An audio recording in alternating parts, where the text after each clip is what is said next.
اعوذ باللہ من الشیطان اللعین الرجیم، بسم اللہ الرحمن الرحیم۔ معزز ناظرین کرام، السلام علیکم۔ آج ہم آپ کی سماعتوں کی نظر، آپ کے زیر نظر یہ پروگرام لے کر حاضر ہوئے کہ جس کا عنوان کربلائی جوان ہے، کہ یہ کربلائی جوان کو کس صفات کا حامل ہونا چاہیے اور اپنے صفات اور کردار میں اس کو کس طرح سا ہونا چاہیے، اس چیز کو مد نظر رکھتے ہوئے ہم نے یہ پروگرام آپ کی زیر نظر رکھا اور قائم ٹی وی اس پروگرام کو لے کر آپ کی خدمت میں حاضر ہوا۔ تو عزیزوں، اس پروگرام کا آج کا موضوع عہد شکنی ہے کہ ہم یہ دیکھیں کہ عہد شکنی کیسا موضوع ہے اور اس پر گفتگو کرنے کے لیے کس ذریعے سے ہمیں گزرنا چاہیے اور کس چیزوں پر ہمیں نظر کرنی چاہیے۔ کہ عہد شکنی وہ اہم موضوع کہ جس پر خود پروردگار عالم نے قرآن مجید فرقان حمید میں ارشاد فرمایا کہ جو وعدہ کرو اسے وقت پر پورا کرو، کہ بے شک قیامت کے دن انسانوں سے وعدے کے پورا کرنے کے بارے میں پوچھ گچھ کی جائے گی۔ عزیزوں، یہی موضوع ہمارا عہد شکنی ہے، اور عہد شکنی پر ایک کربلائی جوان کو کس طرح گامزن ہونا چاہیے اس پر روشنی ڈالنے کے لیے ہمارے ساتھ ہمارے مہمان خصوصی یہاں تشریف فرما ہے۔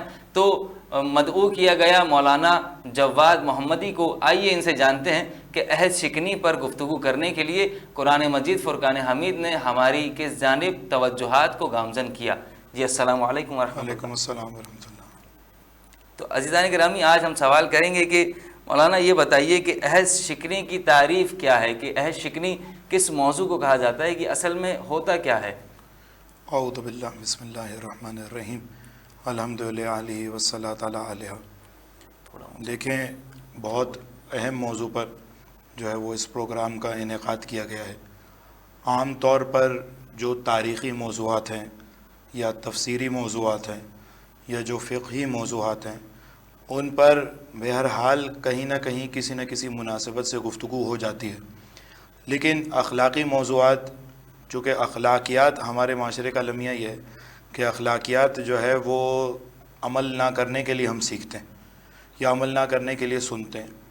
نتیجتاً اخلاقیات، جب ہم خود اخلاقیات سے عاری ہوں، جب اخلاقیات کا فہم نہ رکھتے ہوں، جب اخلاقیات کا شعور نہ رکھتے ہوں، تو نتیجہ یہ نکلے گا کہ معاشرہ اسی بے راہ روی کا شکار ہو جائے گا جو آج جس معاشرے کو جس سطح پر ہم دیکھ رہے ہیں، جس نہج پر ہم معاشرے کو دیکھ رہے ہیں۔ اب اسی میں سے ایک موضوع جو آپ نے جس کا انتخاب کیا، عہد شکنی کا، دیکھیے عہد شکنی یعنی انسان اپنی زبان سے جو بھی اقرار اور وعدہ کرے، جو بھی پیمان باندھے، انسان اپنی پوری توانائی اور پوری تغدو خرچ کرے تاکہ کسی بھی طریقے سے اس وعدے کی مخالفت نہ ہو۔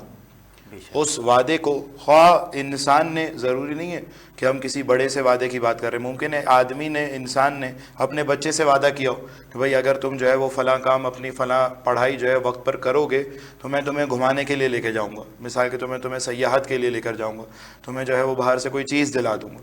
یہ آپ نے وعدہ ہر چند کے بچے سے ہی کیا ہے یا کسی سے بھی آپ نے وعدہ کیا ہو، بہرحال انسان کی منزلت اور اس کی شرافت کا تقاضا یہ ہے کہ اپنی زبان سے جو بھی وعدہ کرے اسے تحقق بخشنے کے لیے اپنی پوری توانائی کو خرچ کرے۔ اسی چیز کا نام عہد شکنی ہے۔ اگر انسان یہ نہ کرے، یعنی اپنے وعدے کی مخالفت کرے، اپنے عہد کی خلاف ورزی کرے، وہ وعدہ جو اس نے کرنا ہے اگر اس کی وفا نہ کرے تو اسے کہا جاتا ہے عہد شکنی، جس کے بارے میں آپ نے جو ہے قرآن مجید فرقان حمید کی آیت بھی تلاوت کی کہ پروردگار کہہ رہا ہے کہ تم وعدوں کی وفا کرو، کیونکہ تم سے، اور اس میں آپ دیکھیے جا کر آیت میں کہیں یہ نہیں کہا گیا کہ اگر بڑوں سے وعدہ کرو تو قیامت کے دن پوچھا جائے گا، بلکہ تم نے جس سے بھی وعدہ کیا ہو، خواہ بڑے سے وعدہ کیا یا بچے سے وعدہ کیا، خواہ مسلمان سے وعدہ کیا یا غیر مسلم سے وعدہ کیا، پروردگار عالم کو یہ عہد شکنی اتنا مذموم دکھائی دیتی ہے کہ پروردگار عالم کسی کی نسبت بھی یہ گوارا نہیں کرتا کہ انسان عہد شکنی کرے۔ بس یہ انسان کی منزلت کا تقاضا ہے کہ جب بھی اپنی زبان سے کوئی وعدہ کرے، کوئی پیمان باندھے تو اس کو حد درجہ پوری کوشش کرے کہ اس وعدے کو وفا کرے۔ سبحان اللہ، یقیناً یہی حق ہے اس موضوع کو گفتگو پر بیان کرنے کا کہ اس پر اس ذریعے سے روشنی ڈالی جائے اور اس کو واضح کیا جائے۔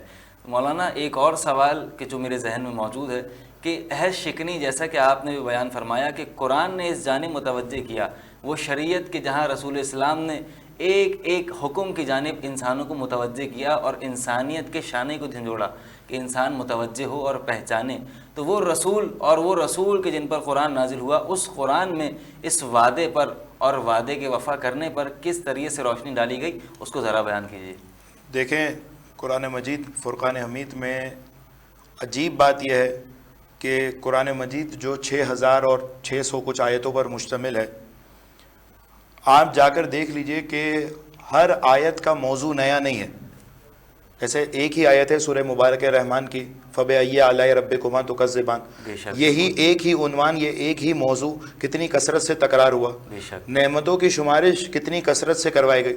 بس قرآن مجید میں اگر 6000 آیتیں ہیں، 6000 اور کچھ جو آیتیں ہیں، تو اس کا مطلب یہ نہیں ہے کہ موضوعات بھی 6000 ہیں. نہیں، موضوعات تو کچھ ہے، لیکن اگر ایک موضوع مسلسل تکرار ہو رہا ہے تو یہ اس بات کی دلیل ہے کہ پروردگار عالم کے مد نظر اس موضوع کی اہمیت کتنی زیادہ ہے.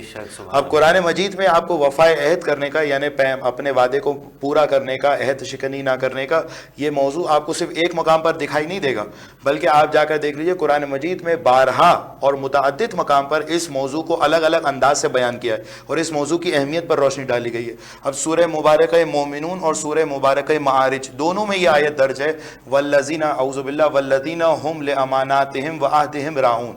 وہ لوگ، اب یہ الذین کی طرف پلٹے گا بھی، میں اس جانب اشارہ کرتا ہوں.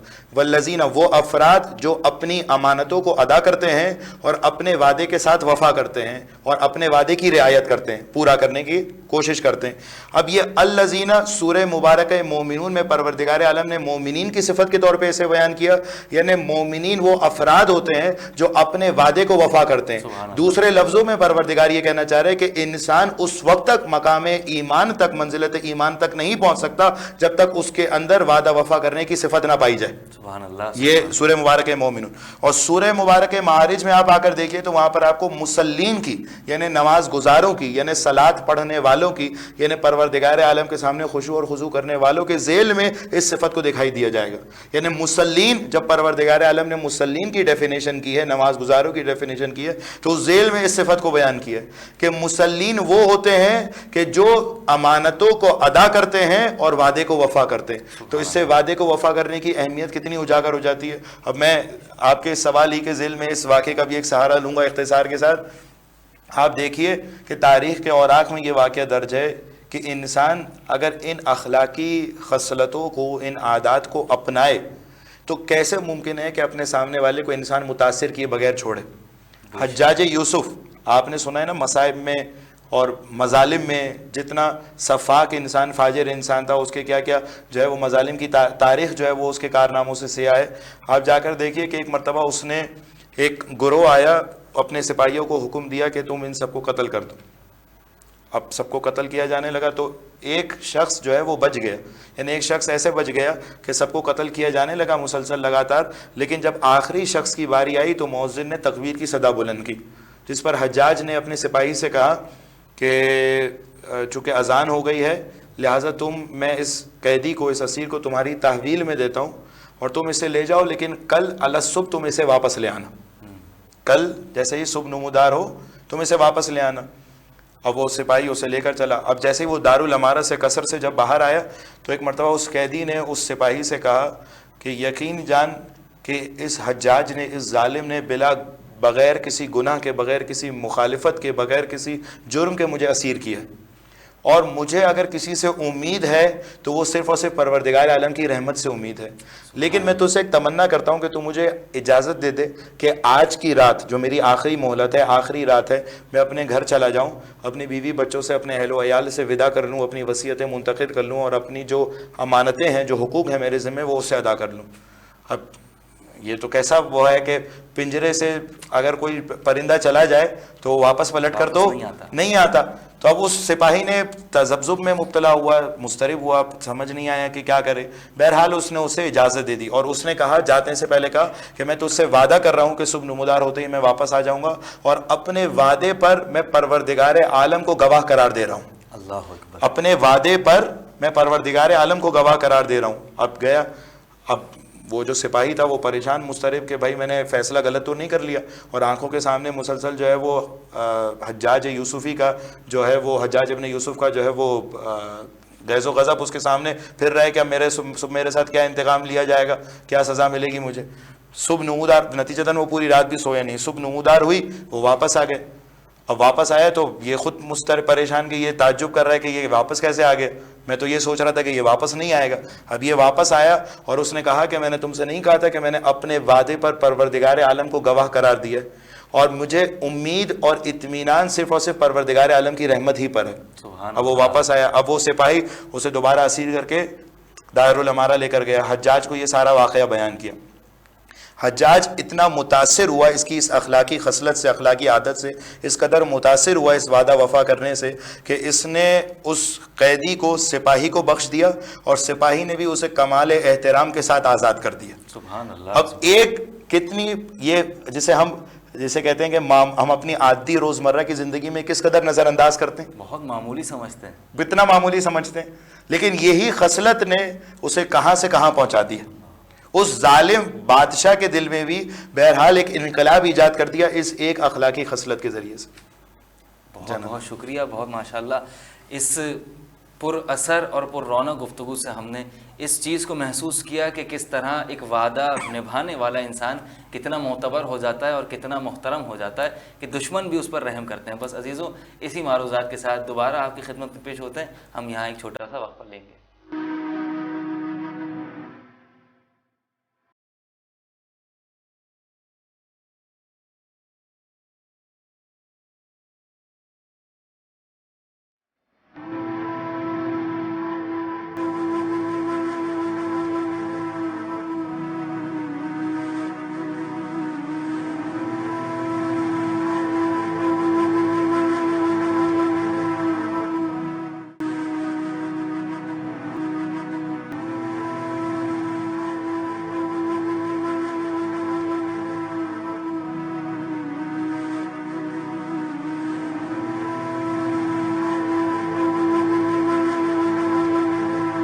السلام علیکم معزز ناظرین کرام, آپ کو دوبارہ اپنے پروگرام کربلائی جوان میں خوش آمدید کہتے ہیں کہ آج ہمارا موضوع عہد شکنی چل رہا ہے, اور ہمارے ساتھ ہمارے مہمان مولانا جواد محمدی تشریف فرما ہے کہ جنہوں نے اپنی گزشتہ گفتگو میں اس بات پر روشنی ڈالی کہ یہ وعدہ نبھانا اور عہد شکنی کرنا کس قدر سنگین جرم ہے اور کیسا بڑا گناہ ہے.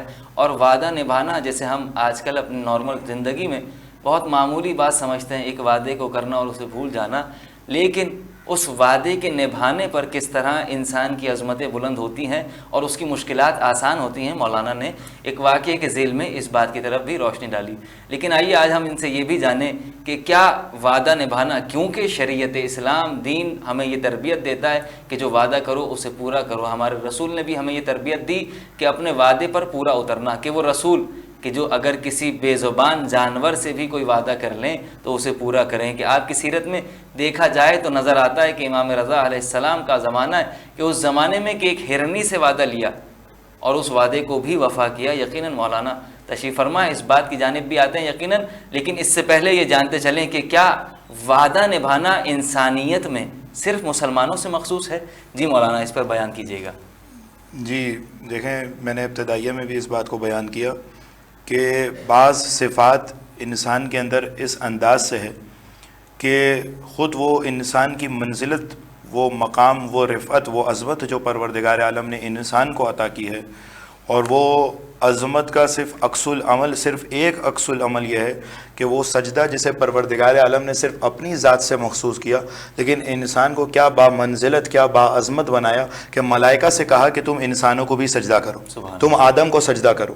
یعنی وہ سجدہ جو اپنی ذات سے مخصوص کیا تھا, اس سجدے میں اگر شراکت دی تو انسان کو دی, اس عظمت کی وجہ سے جو پروردگار عالم نے آدم کے اندر رکھی, جو پروردگار عالم نے انسان کے اندر رکھی.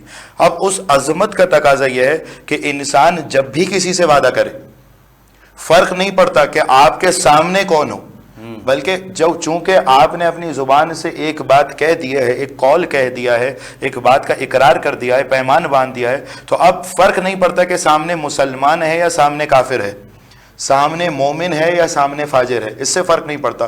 اب آپ دیکھیے اس نورانی حدیث جس میں امام جعفر صادق علیہ الصلوۃ والسلام بیان فرماتے ہیں کہ ثلاث لم یجعل اللہ عز وجل لأحد فیہن رخصۃ, کہ تین چیزیں ایسی ہیں جس میں پروردگار عالم نے کسی کو بھی کوئی کمپرومائز برداشت نہیں کرے گا. تین چیزیں کسی کی بھی نسبت پروردگار عالم نے رخصت، کوئی اجازت، کوئی کمپرومائز صورتحال میں پروردگار عالم اسے برداشت نہیں کرے گا۔ پہلی کیا ہے؟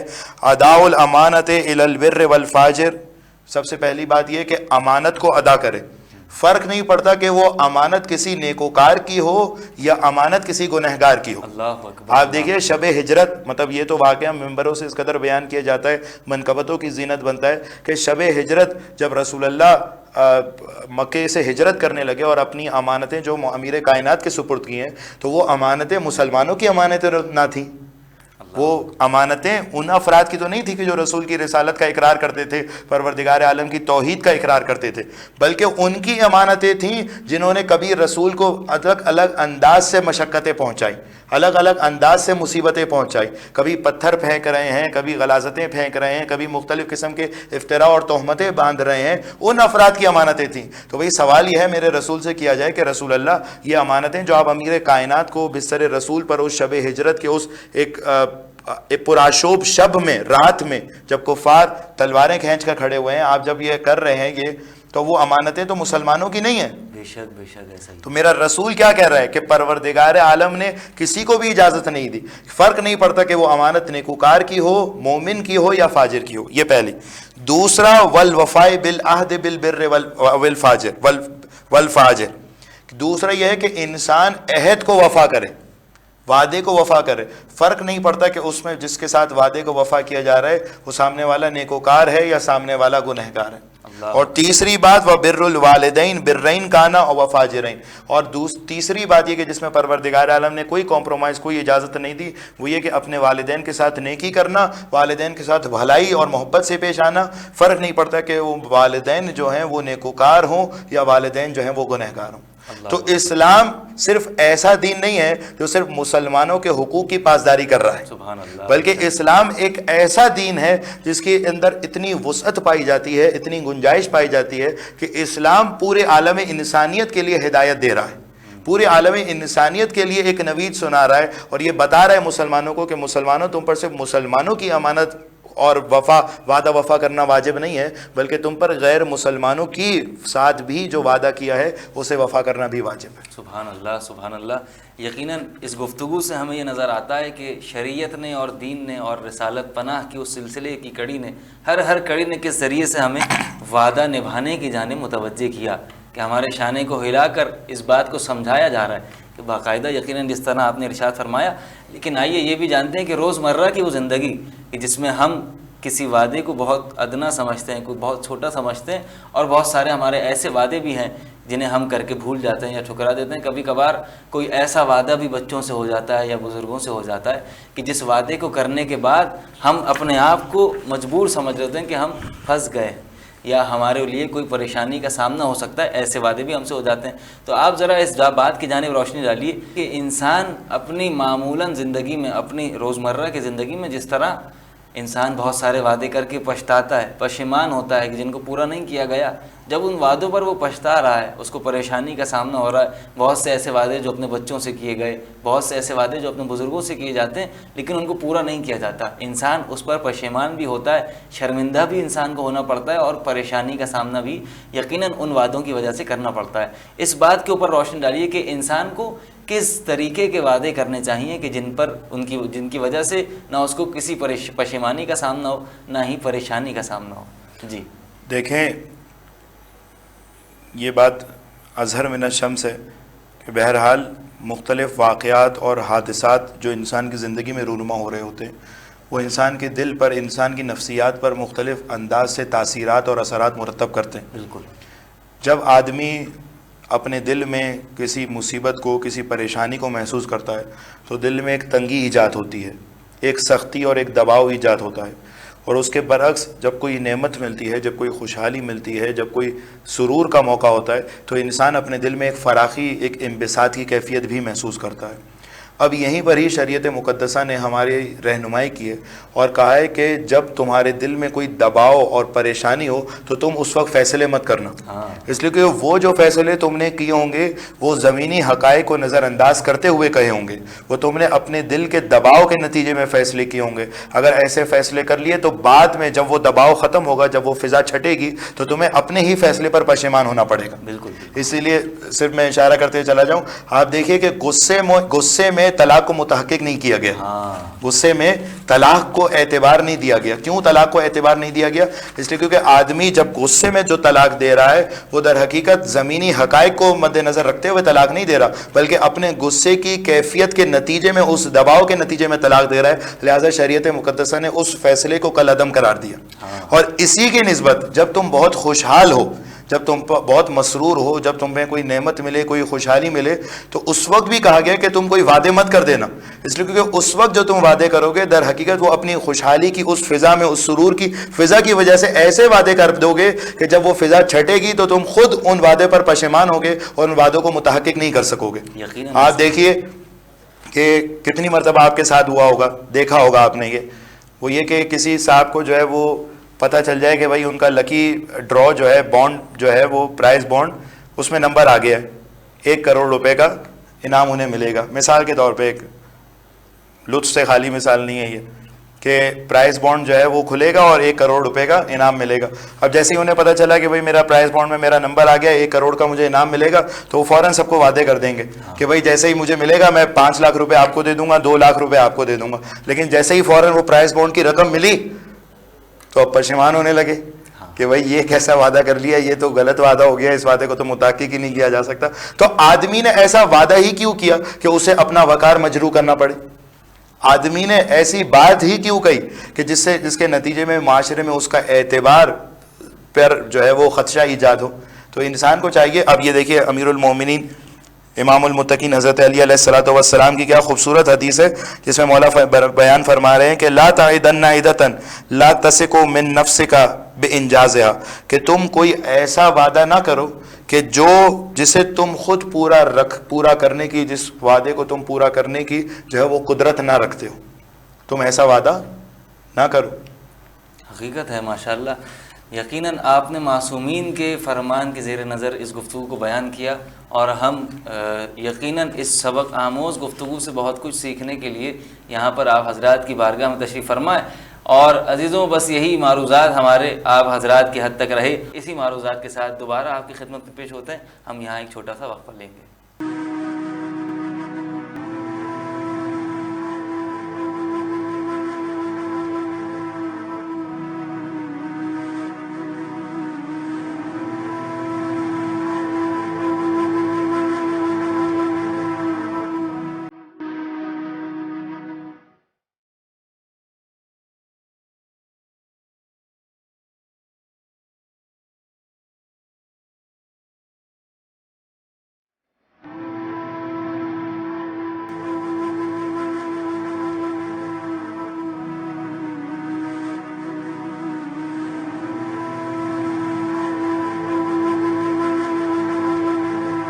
جی ناظرین کرام، آپ کی خدمت میں دوبارہ حاضر ہیں۔ قائم ٹی وی کے زیر تحت یہ پروگرام چلتا ہوا جو کربلائی جوان جس کا موضوع رکھا گیا، اور اس موضوع کو رکھنے کا مقصد ہی یہ تھا کہ نوجوانوں کی تربیت گاہ کا ایک باقاعدہ آغاز کیا جائے کہ وہ سیکھیں ایک کربلائی جوان کو کس طرح کا ہونا چاہیے۔ ہماری گفتگو، جیسا کہ آپ حضرات نے سماعت فرمایا کہ ہماری گفتگو عہد شکنی پر چل رہی ہے، اور ہمارے ساتھ موجود ہیں مولانا جواد محمدی صاحب۔ انہوں نے یقیناً پرلطف گفتگو سے آپ کی سماعتوں کو سرشار کیا۔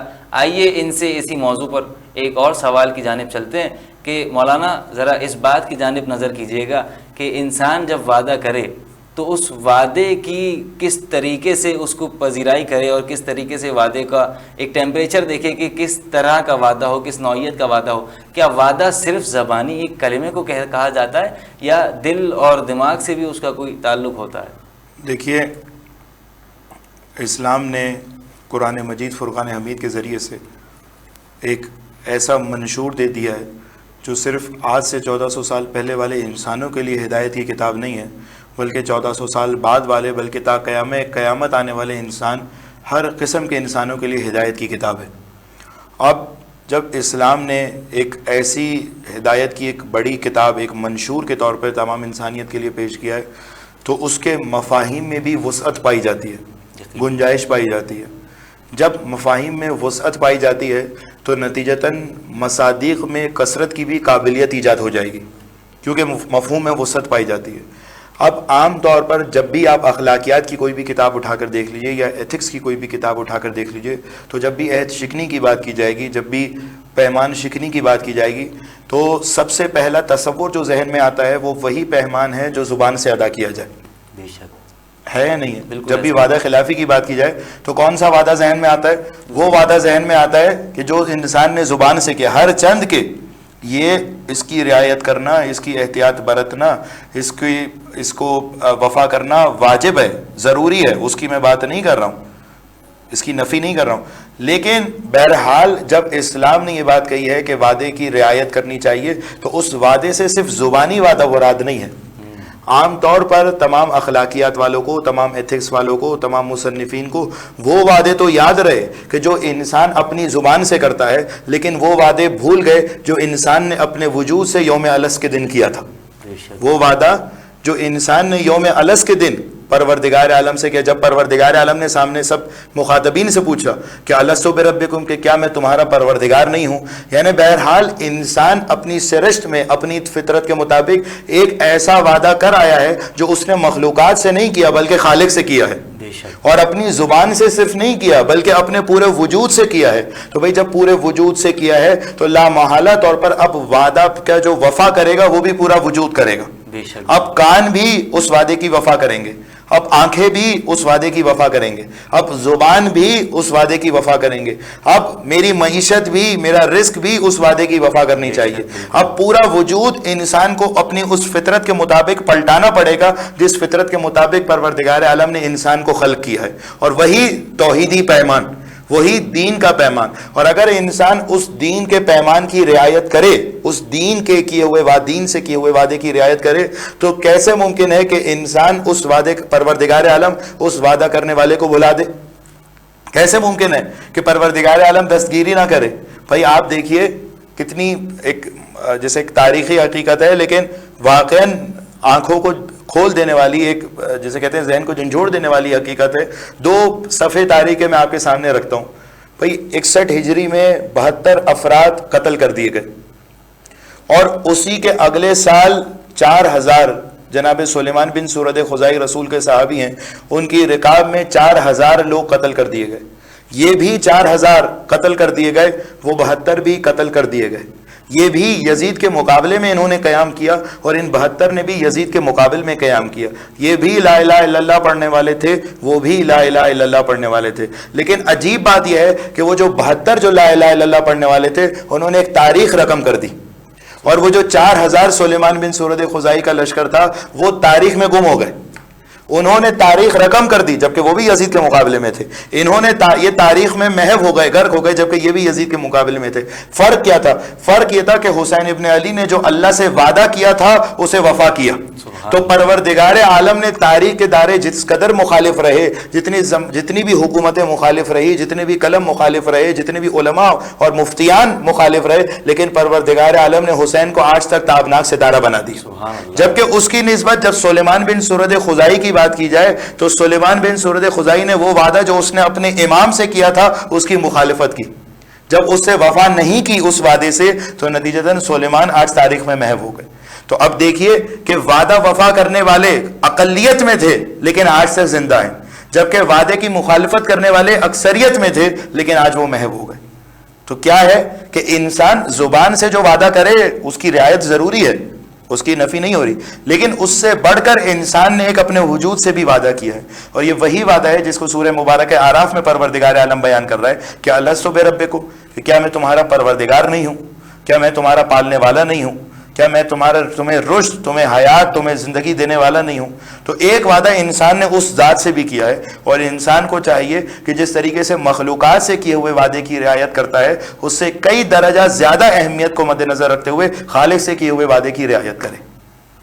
سبحان اللہ، سبحان اللہ۔ یقیناً یہ گفتگو وہ بات کہ پروردگار عالم نے کس ذریعے سے انسان کی پذیرائی کی کہ جس نے وعدہ وفا کیا وہ حسین ابن علی ابن ابی طالب علیہ السلام کے جنہوں نے ایسا وعدہ وفا کیا کہ جس کے بعد رسول اسلام نے بھی اس وعدے کی پذیرائی کے لیے خود تشریف لا کر امام حسین کے لیے چند کلمات بھی بیان فرمائے، اور وہ رسول اسلام کی ساتھ ساتھ تائید امام حسین کے ساتھ رہی، اور امام حسین نے جس ذریعے سے اپنے وعدے کو نبھایا وہ تو واقعاً لاجواب اور بے مثال ہے۔ اور اس موضوع پر یقیناً گفتگو کرنی چاہیے، لیکن ہمارے نوجوانوں کو اس سے کیا پیغام ملتا ہے کہ وہ اپنے وعدوں کو کس ذریعے سے پورا کریں، اور نوجوانوں کے لیے اس میں کس ذریعے سے سیرت کے پہلو موجود ہیں؟ دیکھیے، جیسے کہ میں نے بیان کیا کہ وعدہ جو وفا کرنا ضروری ہے، جہاں اس کا ایک پہلو یہ ہے کہ انسان جو ہے وہ اپنے اجتماعی وقار کو، اپنی منزلت کو محفوظ رکھتا ہے، وہیں پر یہ بھی مسئلہ ہے کہ جب عام طور پر ہمارے معاشرے میں اور نوجوانوں کے درمیان بھی جب وعدہ وفائی نہ کرنا، عہد شکنی کرنا جب رواج پا جاتی ہے، جب معاشرے میں ایک چیز رائج ہو جاتی ہے، تو آپ اس کا نتیجہ خالی دیکھ لیجئے۔ یہ نوجوانوں کے لیے کہہ رہا ہوں کہ بہرحال اجتماع میں، معاشرے میں جو بھی فساد رائج ہوگا، جو بھی جسے کہتے ہیں خرابی ایجاد ہوگی، تو ایسا مت سمجھیے کہ اگر معاشرے میں خرابی ایجاد ہوئی ہے تو اس کا تعلق یا سروکار مجھ سے نہیں ہے۔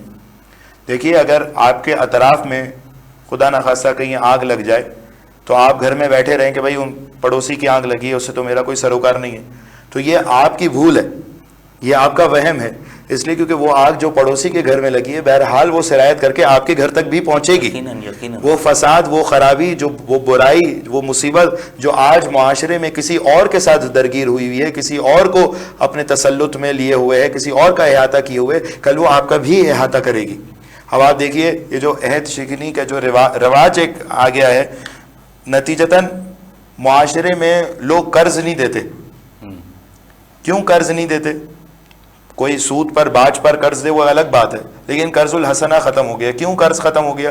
اس لیے کیونکہ جب بھی، اب یہ بہت چھوٹی سی مثال ہے، یہ بہت چھوٹی سی مثال ہے کہ جب بھی قرض مانگنے والے نے جو مقررہ وقت بتایا، جو دن بتایا، جو سامان بتایا، جب اس نے اس وعدے کی مخالفت کی اور اس مقررہ وقت پر، میعاد پر جب اپنا قرض نہ چکایا، تو نتیجہ کیا ہوا؟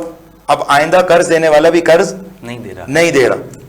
اچھا، کس پھر کہا کہ بھئی چیک رکھ لو، شناختی کارڈ رکھ لو، کوئی چیز گروی میں رکھ لو، رہن میں رکھ لو، اتھارٹی لے آؤ، کوئی شیورٹی لے آؤ، اس کے باوجود کیا معاشرے میں قرض دینے کا رواج ہے؟ انسان اس بات کو تو پسند کر رہا ہے، آج کے معاشرے کے انسان کی بات کر، اس بات کو تو پسند کر لیتا ہے کہ وہ اپنا پیسہ جو ہے وہ اپنے اکاؤنٹ میں، اپنی سیونگ میں رکھ لے، اپنا پیسہ، اپنی رقم جو ہے، اپنی ثروت جو ہے وہ لاکر میں رکھ دے، لیکن کسی مومن کی مدد نہیں کرتا، کسی مسلمان کی امداد نہیں کرتا، کسی کو قرض نہیں دیتا۔ کیوں قرض نہیں دے رہا؟ اس لیے کیونکہ عہد شکنی کی وجہ سے معاشرے میں ایک بری فضا ایجاد ہو گئی، ایسی فضا ایجاد ہو گئی ہے کہ اگر سامنے والا کوئی اچھی بات بھی کرتا ہے تو سامنے والا پہلے اس بات سے حسن ظن نہیں رکھتا، بلکہ اچھی بات میں سے بھی پہلے سوء ظن کے تاثرات نکالتا ہے۔ یہ کیوں ہوا ہے؟ اس لیے کہ معاشرے میں زبان کا اعتبار ختم ہو گیا۔ میں نے مثال دی نا قرض میں، قرض کا مطلب یہ ہے کہ قرض دے کر، مشہور ہے قرض الحسنہ کو کسی نے تھوڑا سا تحریف، معاشرے کے جسے کہتے ہیں گراؤنڈ ریئلٹیز کو دیکھ کر تھوڑا سا لفظی تغییر کیا ہے۔ قرض الحسنہ کا معنی کیا ہے؟ قرض دے کر ہنسنا۔ قرض، ویسے قرض دے کر ہنسنا نہیں بنے گا، بلکہ قرض لے کر ہنسنا بنے گا، اس لیے کیونکہ جو قرض لے رہا ہوتا ہے وہ اپنے آپ کو اتنا سیاس اور ہوشیار سمجھتا ہے کہ بھئی دیکھو میں نے تو اس سے بھی قرضہ نکال لیا، یعنی وہ قرض لینا جو ہے وہ اپنی مجبوری نہیں سمجھتا بلکہ اپنی ہوشیاری سمجھتا ہے کہ میں ہوشیار ہوں کہ دیکھو میں نے اس کی جیب سے پیسے لوٹ لیے، میں نے اس سے پیسے نکال لیے۔ اور قرض دینے والا وہ پروردگار عالم کی خلوص میں، پروردگار عالم کی عبادت اور اطاعت شعاری کے تحت دے رہا ہوتا ہے، لیکن معاشرہ قرض دینے والے کو مخیر نہیں سمجھتا بلکہ احمق سمجھتا ہے۔ قرض دینے والا احمق ہو گیا ہے اور قرض لینے والا ہوشیار ہو گیا ہے۔ یہ کیوں ہوا؟ اس لیے کیونکہ زبان نے اپنا اعتبار کھو دیا۔ جی قبلہ، تو جس طرح آپ نے یہ ارشاد فرمایا عہد شکنی پر، یقیناً یہ بہت زیادہ روح افزا گفتگو ہے کہ یقیناً انسان کا ایمان تازہ ہو جانا چاہیے اور وہ اپنی زبان کے معتبر ہونے کو پکا کرے اور اس چیز پر کام کرے کہ یقیناً امیر کائنات علی ابن ابی طالب علیہ السلام نے بھی ارشاد فرمایا کہ بولو تاکہ پہچانے جاؤ. نہج البلاغہ کے اول صفحات میں یہ کلام امیر المؤمنین ہمیں نظر آتا ہے کہ مولا نے کہا انسان اپنی زبان کے نیچے پوشیدہ ہے. زبان کے معتبر رکھنے پر امیر نے اتنی زیادہ تاکید کی اور پورے شریعت نے, پوری دین نے اس بات کی طرف متوجہ کیا کہ زبان کو پاک رکھا جائے, زبان کو وعدہ وفا رکھا جائے. اسی جانب جس طرح آپ نے نوجوانوں کے لیے بیان کیا, میں چاہوں گا کہ آپ ہمارے ان بچوں کے لیے بھی اس میں کوئی گوشہ پہلو بیان کریں کہ جس سے بچے بھی اپنے والدین سے وعدہ وفائی کو سمجھ سکیں اور اپنی زبان کو محترم اور معتبر بنانے کے لیے اقدامات کریں. دیکھیں سورہ مبارکہ مریم کی اس آیت میں پروردگار عالم ارشاد فرما رہا ہے, آیت نمبر 54 میں پروردگار عالم ارشاد فرما رہا ہے وَاذْكُرْ فِي الْكِتَابِ اسماعیل اِنَّهُ كَانَ صَادِقَ الْوَعْدِ وَكَانَ رَسُولًا نَبِيًّا. پروردگار کہہ رہا ہے کہ تم اپنی آسمانی کتاب میں اسماعیل کا تذکرہ کرو. اِنَّهُ كَانَ صَادِقَ الْوَعْدِ وَكَانَ رَسُولًا نَبِيًّا, وہ اپنے وعدے کا سچا تھا اور رسول اور نبی تھا. دوسرے لفظوں میں اگر آپ اس ترتیب کو ملاحظہ کیجئے, رسالت اور نبوت حضرت اسماعیل کا تذکرہ بعد میں کیا جا رہا ہے, ان کے وعدے کی صداقت کا ذکر پہلے کیا جا رہا ہے. یعنی بتانا یہ چاہ رہا ہے پروردگار عالم کہ در حقیقت وہ جو نبوت کا جو مقام جو ہم نے اسماعیل کو عطا کیا, وہ جو خلت رسالت سے ہم نے اسماعیل کو آراستہ کیا, اس کی بنیاد وعدے میں صداقت کا ہونا تھا. اگر وعدے میں صداقت نہ ہوتی تو کسی طور وہ اسماعیل کہ جسے جب جناب ابراہیم نے وہ 3 مرتبہ جب وہ خواب دیکھا کہ وہ اپنے فرزند کو ذبح کر رہے ہیں, جب جناب اسماعیل کے سامنے وہ وہ خواب بیان کیا تو جناب اسماعیل نے کیا کہا کہ اے اللہ کے نبی, یہ جو خواب آپ دیکھ رہے ہیں آپ اس کی تعمیل کیجئے, کیونکہ یہ پروردگار عالم کی جانب سے امر ہے اور آپ اس کے مامور ہیں. تو اسماعیل جیسا نبی اپنے آپ کو اس چھری کے نیچے رکھنے کے لیے تیار ہو گیا. لیکن یہ نبوت, یہ رسالت کا وہ مقام, بلکہ جناب اسماعیل کی نبوت اور ان کی رسالت کے لیے کیا یہی فخر کم ہے کہ پروردگار عالم نے آخری نبی کو, خاتم الانبیاء کو, اشرف المخلوقات کو, وجہ خلقت کائنات کو اسماعیل کی نسل سے قرار دیا ہے. سبحان اللہ. پروردگار عالم نے سرکار کو, افضل البشر کو, وجہ خلقت کائنات کو پروردگار عالم نے جناب اسماعیل کی نسل سے قرار دیا. تو بھائی اسماعیل کی اتنی منزلت, لیکن اسماعیل کی جب نبوت اور رسالت کا پروردگار تذکرہ کر رہا ہے تو اس سے پہلے ان کے وعدے کی صداقت کا تذکرہ کر رہا ہے کہ وہ اپنے وعدے کے سچے تھے. اور وعدے کے سچے کے ذیل میں امام جعفر صادق علیہ السلام بیان فرماتے ہیں کہ جناب اسماعیل نے ایک اپنے ہمراہ سے وعدہ کیا کہ اس ہمراہ نے کہا, ساتھی نے کہا کہ آپ یہیں پر ہی رکیے, میں آپ سے ملنے کے لیے آؤں گا. کچھ وقت گزرا, حضرت اسماعیل اپنے مقام سے ہلے نہیں, یہاں تک کہ رات ہو گئی. کہا کہ میں اپنے مقام سے نہیں ہلے. اتنے وعدے کے سچے تھے. بھائی اس زمانے میں تو واٹس ایپ نہیں تھا, اس زمانے میں تو کوئی جسے کہتے ہیں کہ ارتباطات کے کوئی ذرائع نہیں تھے کہ آپ فوراً واٹس ایپ کرتے ہیں کہ بھائی کہاں ہو, اتنی دیر سے میں انتظار کر رہا ہوں. ایسا تو کچھ نہیں تھا, یہ نہیں تھا. لیکن حضرت اسماعیل نے جب وعدہ کیا تھا تو اسی مقام پر کھڑے رہے جہاں پر انہوں نے اس سے ملنے کا کہا تھا. اور وہ بعد میں رات ہوئی, دیر ہوئی, لوگ پریشان ہوئے کہ بھئی حضرت اسماعیل کہاں چلے گئے, کسی کا وہاں سے گزر ہوا. تو حضرت اسماعیل نے بتایا کہ میں نے ایک شخص سے وعدہ کیا یہاں پر ملنے کا. اس شخص کو اطلاع دی گئی تو وہ شخص پشیمانی کے ساتھ, شرمساری کے ساتھ, شرمندگی کے ساتھ حضرت اسماعیل سے عذر خواہی کرنے کے لیے آئے. تو پروردگار عالم کے سامنے یہ مت دیکھیے کہ ہم جب تک کوئی بڑی چیز کا وعدہ نہیں کریں گے تب تک جو ہے وہ کوئی وعدہ وفا نہیں. پروردگار عالم ممکن ہے آدمی کسی بہت بڑی چیز کا وعدہ وفا کرے, لیکن پروردگار عالم کو وہ وعدہ نہ پسند آئے. لیکن ایک معمولی سا وعدہ پروردگار عالم سے کیا جائے یا کسی شخص سے کیا جائے اور پروردگار عالم کو وہ وعدہ وفا کرنا پسند آ جائے. کیونکہ پروردگار عالم کاموں کا حجم نہیں دیکھتا. یہ بات ہمیشہ یاد رکھیے گا, پروردگار عالم وعدے کا حجم نہیں دیکھتا کہ بھائی میں نے ₹1,00,000 کا وعدہ کیا تھا, اگر وہ وفا کروں تو ہی پروردگار کو پسند آئے گا, لیکن اگر ₹1 کا اگر میں نے وعدہ وفا کیا تو پروردگار کو پسند نہیں کرے گا. کیونکہ پروردگار عالم کبھی بھی مقدار عبادت دے کر اجر ادا نہیں کرتا بلکہ معیار عبادت دے کر اجر ادا کرتا ہے. تو پروردگار عالم کو پسند ہی یہی ہے. پروردگار عالم جو دلوں کے حالات جانتا ہے, جو دل کی کیفیت جانتا ہے, وہ اس کو ممکن ہے کہ ایک بڑا کام نہ پسند آئے لیکن ایک چھوٹا کام, چھوٹی سی ادا پسند آ جائے. اور اس کے مقابل میں پروردگار ممکن ہے کوئی بہت بڑا گناہ تو شاید بخش دے لیکن معمولی سا گناہ شاید نہ بخشے. تو وہ جسے ہم معمولی ہے, جسے ہم بڑا سمجھتے ہیں, در حقیقت ممکن ہے کہ پروردگار عالم کے نزدیک وہ معمولی ہے, غیر معمولی کی تقسیم درست نہ ہو. جی ناظرین کرام, جس طرح آپ نے گفتگو کو سماعت فرمایا, یقیناً یہ ایمان افروز گفتگو یہاں چل رہی تھی. ہمارے مہمان معزز مولانا جواد محمدی صاحب تشریف لائے. ان کے وقت دینے کے لیے ہم ان کے انتہائی ممنون و مشکور ہیں کہ انہوں نے اپنی قیمتی مصروفیات میں سے ہمارے پروگرام کے لیے وقت دیا اور گفتگو عہد شکنی پر رہی کہ انسان کی زبان اتنی معتبر اور محترم ہے کہ انسان اپنی زبان پر قائم رہے تو اس کے مقامات میں بھی اور اس کے مرتبے میں بھی یقیناً برتری پیدا ہو جاتی ہے۔ یقیناً آج کے موضوع سے آپ حضرات کی سماعتیں لطف اندوز ہوئیں۔ اسی طریقے کی چند اور پروگراموں کے ساتھ آپ کی خدمت میں حاضر ہوں گے۔ تب تک کے لیے ہمیں اجازت دیجیے۔ والسلام علیکم ورحمۃ اللہ وبرکاتہ۔